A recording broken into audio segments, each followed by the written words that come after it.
Assalamualaikum warahmatullahi wabarakatuh.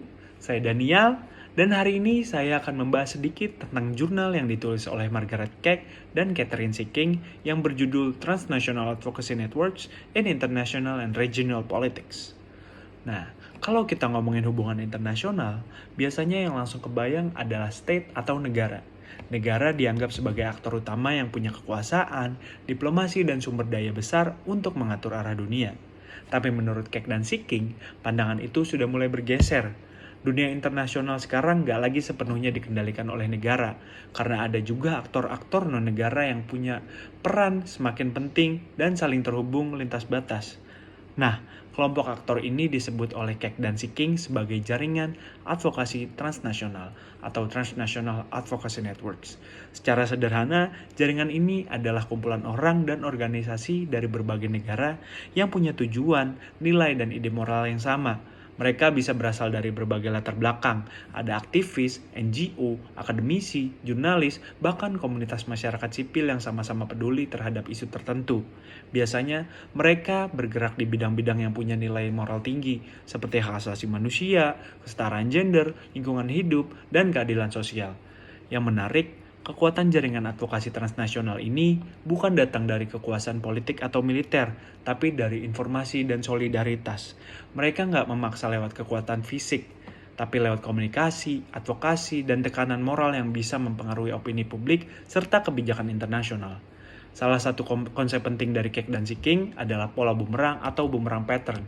Pola ini menjelaskan bahwa ketika aktivis di dalam negeri tidak bisa menekan pemerintahnya sendiri karena dibungkam atau diabaikan, mereka melempar isu itu ke luar negeri, ke media global, NGO internasional, atau lembaga dunia seperti PBB. Tekanan yang datang dari luar negeri itu kemudian akan berbalik ke dalam negeri, memaksa pemerintah untuk berubah. Selain menjelaskan pola bumerang, Keck dan Seeking juga memperkenalkan 4 strategi utama yang sering digunakan jaringan advokasi lintas negara ini. Yang pertama adalah information politics, yaitu kemampuan menyebarkan informasi yang akurat, cepat, dan berpengaruh untuk menekan pihak berkuasa. Yang kedua, symbolic politics, yaitu penggunaan simbol, gambar, atau peristiwa yang punya kekuatan emosional agar publik lebih peduli terhadap suatu isu. Ketiga, leverage politics, yaitu strategi untuk mencari dukungan dari aktor kuat seperti negara besar atau organisasi internasional agar mereka ikut menekan pihak yang melanggar. Dan yang keempat, accountability politics, yaitu upaya untuk memastikan pemerintah atau lembaga internasional menepati janji dan komitmen yang sudah mereka buat. Tentu saja, nggak semua isu bisa langsung diangkat ke tingkat global. Menurut Keck dan Seeking, isu yang paling efektif biasanya punya ciri dua yang utama. Yang pertama, menyentuh aspek penderitaan manusia secara langsung seperti penyiksaan, kekerasan, atau penghilangan paksa. Dan yang kedua adalah menyoroti ketidakadilan yang jelas, misalnya diskriminasi gender, penindasan terhadap kelompok tertentu, atau kerusakan lingkungan yang merugikan banyak orang.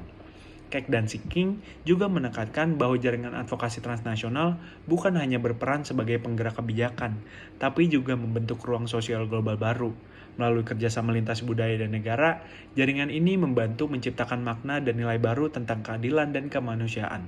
Salah satu contoh yang terkenal adalah munculnya gagasan Women's Rights are Human Rights, yang lahir dari perjuangan panjang jaringan perempuan di berbagai negara. Dari sini terlihat bahwa jaringan advokasi bukan hanya berfungsi untuk menekan pemerintah, tapi juga untuk mengubah cara dunia memandang isu-isu kemanusiaan. Dan pada akhirnya, Keck dan Seeking ingin menunjukkan bahwa kekuatan di dunia global sekarang ini tidak hanya ditentukan oleh negara dan oleh kekuasaan, tapi juga oleh gagasan, solidaritas, dan moralitas.